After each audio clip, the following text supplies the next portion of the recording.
Bem, e para falar sobre esse assunto que é muito polêmico, mas também que merece que a gente tire algumas dúvidas suas, telespectadores, nós convidamos aqui para o estúdio o advogado Sávio Ferreira de Carvalho, ele que é mestre em Direito Social e Eleitoral. Peço que entre aqui. Seja bem-vindo aqui ao TJ Aparecida. Obrigado. Muito obrigado pela participação. Obrigado. Eu já faço essa pergunta que a gente dirigiu para os telespectadores.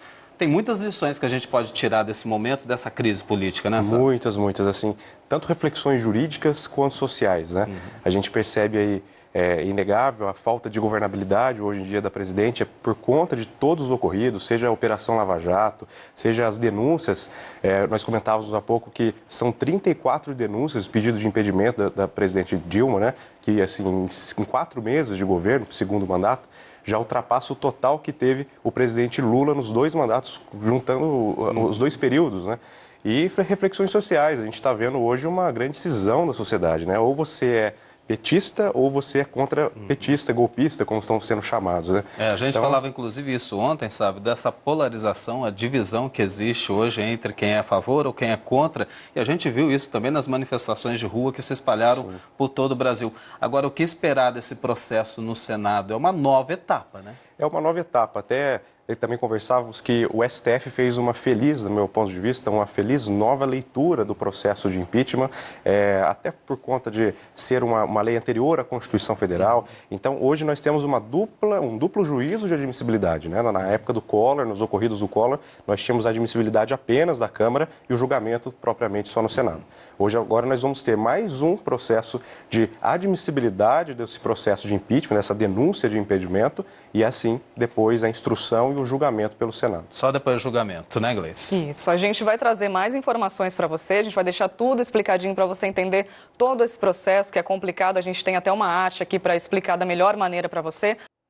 Estamos de volta com o TJ Aparecida, hoje dando uma atenção especial à política, que é extremamente importante para a vida de todos nós, para a vida do nosso país também, como vai ficar daqui para frente. Você confere aqui na edição de hoje, no TJ Aparecida. A gente tem um especialista aqui para esclarecer todas as nossas dúvidas. Você pode mandar sua perguntinha aqui para a gente também, se você tem alguma dúvida sobre esse processo de impeachment, ou também responder a questão do dia, que é, em meio a essa crise política, qual é a lição que fica para o nosso país? A gente tem participação aqui, ó, a Sônia Helena falou que a gente tem que saber votar. É essa a lição que ela toma para a vida dela, até pelo que a gente pôde notar também por muitos deputados que foram ali votar, a declaração de muitos dos deputados. Então, fica essa questão mesmo que a Sônia Helena levantou aqui para a gente. É consciência na hora de votar. Agora, voltando a falar aqui com o Sávio, né, que é especialista, que vai ajudar a gente aqui a esclarecer todas as dúvidas, uma coisa que ficou muito ainda sendo questionada por todos que participaram com a gente aqui na programação da TV Aparecida, no TJ Especial de Política, foram as pedaladas fiscais. Tem um jeito simples da gente tentar explicar isso, sabe? Foi um atraso? O que aconteceu para a presidente estar respondendo por esse crime? Então, boa tarde, Gleice. O grande problema da questão da pedalada, que se discute se foi, se não foi, primeira coisa, esse crime de responsabilidade, que é importante separar, ele não é um crime como a gente está habituado a conhecer, por exemplo, o crime de estupro, o crime de homicídio, ele é uma infração político-administrativa. Deu-se o nome de crime de responsabilidade, mas é uma infração político-administrativa, o que faz existir uma grande distinção depois nas consequências disso. A pedalada fiscal, ela estaria aí, segundo a denúncia da doutora Janaína, seria que, a partir do momento em que a presidente da República, no ano eleitoral, ela faz esse aporte de dinheiro de instituições públicas, como foi o Banco do Brasil, para custear programas sociais, se você verificar na lei de responsabilidade fiscal, constitui sim uma pedalada fiscal, né? A chamada pedalada fiscal, né? Então, existem ali, são 2 ou 3 artigos, não me lembro agora, que ao final até da votação na Câmara foi lida pelo presidente Eduardo Cunha, indicando especificamente quais são os dispositivos que se enquadrariam aí no que se chama pedalada fiscal. Então, a gente também só tem muitas notícias pela mídia, por Facebook, por internet, né? Mas o que se verifica do que foi trazido, o que é trazido para a gente, é que constituiu aí as chamadas pedaladas, né? Sávio, agora o advogado-geral da União, José Eduardo Cardoso, logicamente ele faz o papel de defesa da presidente Dilma Rousseff, ele fala que agora é um novo processo, é um novo julgamento da presidente. Mas não é. O julgamento começou na Câmara, sim. Exatamente. A Câmara tem o papel de autorizar ou não a instauração desse processo, mas ele continua no Senado. O que fica claro para nós, principalmente ontem, que a gente estava discutindo a noite toda aqui, que é um processo mais político do que jurídico. Sim. Ou não? Sim. A própria Constituição coloca que nesses casos, chamados crimes de responsabilidade, como eu já falei, não é um crime propriamente, né? Embora essa ideia de ser um absurdo, a gente é crime, né? A natureza dele coloca como julgamento o próprio Congresso Nacional. Nós até conversamos que anteriormente, na situação do Collor, existia primeiro um juízo de admissibilidade, que a gente fala, no Congresso Nacional, que seria na Câmara. Primeiro, o presidente verifica se a petição é inepta e se existe razão para que ela seja recebida. O presidente, então, Eduardo Cunha, recebe. Está aí a primeira grande crítica que a oposição, aliás, que a situação faz ao PMDB, ao Eduardo Cunha, porque não haveria circunstâncias legais para que houvesse esse recebimento, que a petição seria inepta. Num segundo momento, então, o plenário, que foi o que nós observamos ontem, ele vai votar se aceita ou não. Então, é o primeiro juízo de admissibilidade. O que tem de diferente disso com relação ao Collor? No Collor, apenas existiu esse primeiro juízo de admissibilidade e, posteriormente, iniciou-se a fase instrutória de julgamento no Senado, que é o que nós vamos perceber agora, a partir dos próximos dias. Fase instrutória, que o nome também é muito juridiquês, né? A fase instrutória é o momento em que começam a se produzir provas. Por isso, o advogado-geral da União, doutor José Eduardo Cardoso, fala que é um novo processo. Não é um novo processo, é uma nova fase, uma nova etapa. Neste momento, a presidente Dilma pode ser ouvida no próprio Senado, não é obrigatória a presença dela, mas pode ser ouvida, testemunhas serão ouvidas, provas serão produzidas. Então, haverá mais oportunidade de defesa. Mas o que é importante a gente pensar? Ainda que exista esse espaço probatório, né, esse espaço de produção de prova, o julgamento continua sendo político. Bom, e a gente volta a falar de política aqui no TJ Aparecida. A gente quer saber de você que está em casa, em meio a essa crise toda, né, que nosso país está enfrentando, que lição que fica? A Benedita mandou para a gente um recadinho aqui, super legal, é a Benedita Silva. Ela falou que na hora de votar, a gente tem que saber quem que é a favor dos que precisam e saber diferenciar também os que querem somente o poder. Realmente muito importante isso. A gente vai voltar a conversar com o Sávio aqui sobre essa situação do nosso cenário político aqui no país, né, Sávio? Isso. Vamos mostrar para o pessoal de casa, de uma forma mais ilustrativa, né, com uma arte que a gente separou aqui, quais são os próximos passos. Vai explicando aqui para a gente, vou pedir para colocar aqui na nossa tela. Como que fica daqui para frente? Então, a gente está ali no terceiro passo, né? Está indo para o terceiro passo. E como que vai ficar daqui? Vai ser entregue hoje o pedido, né? Vai ser formada a comissão especial. A partir do momento em que é lido esse pedido em plenário, é formada a comissão especial, que vai ter, primeiro, um prazo de 48 horas para eleger presidente e relator, né? Que vai aí tomar conta, inicialmente, dessa comissão especial.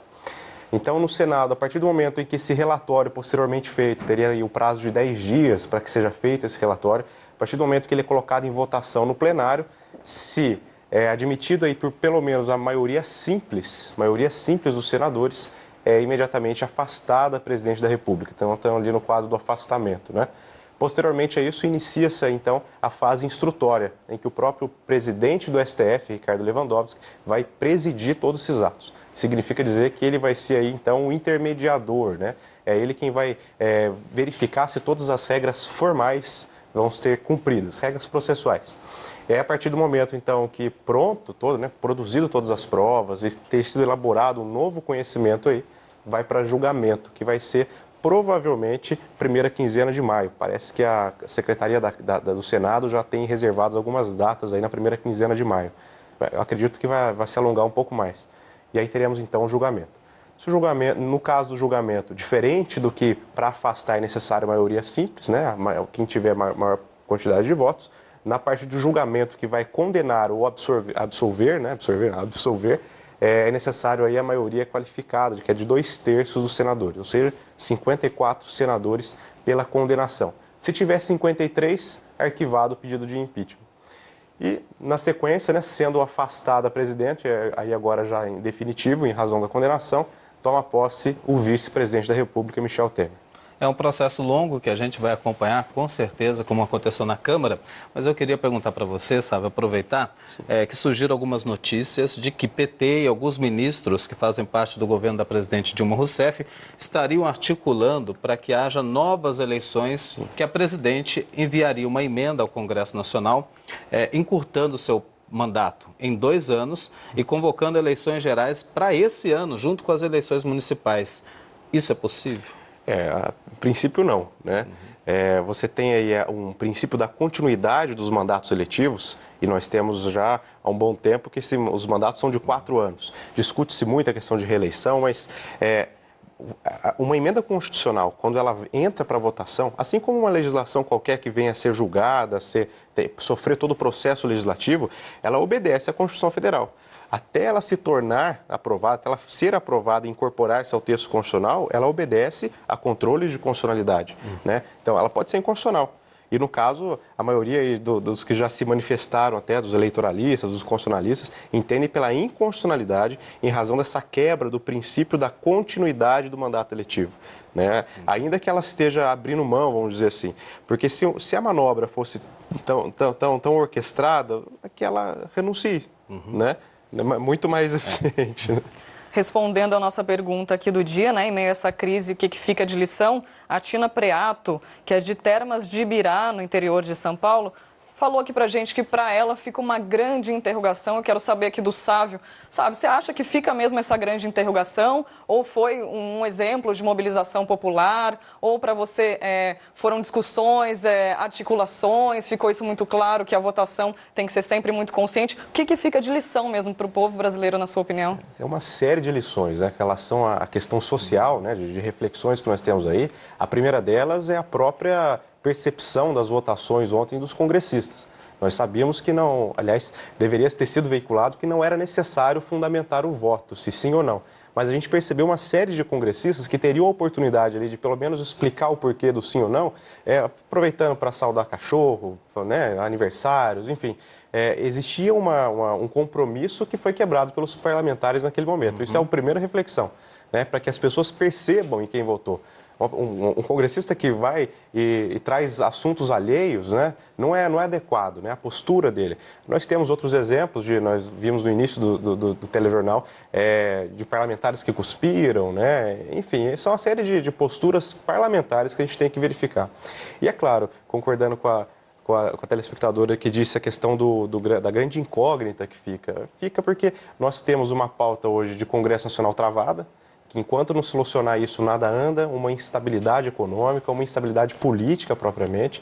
E para a população, então, imagina, uma série de problemas que têm sido oriundos dessa instabilidade, né? Não há dúvida. Infelizmente, nosso tempo acabou, daria para a gente ficar conversando aqui bastante, mas a gente vai retomar esse assunto com certeza. Está começando apenas o processo lá no Senado Federal. Muito obrigado pela participação aqui no nosso estúdio, pelo convite. TJ Aparecida vai encerrando a edição de hoje, mas já convidando para amanhã. Tem a perguntinha de amanhã, o pessoal que pratica Pilates aí, quais são os benefícios que a prática do Pilates traz para a sua vida? Responde aqui para a gente que a gente está esperando sua participação. A gente fica por aqui, uma ótima tarde para você, obrigada pela companhia. Amanhã, 12:30, a gente está aqui de volta. Até lá. Ótima tarde, fiquem com Deus, tchau.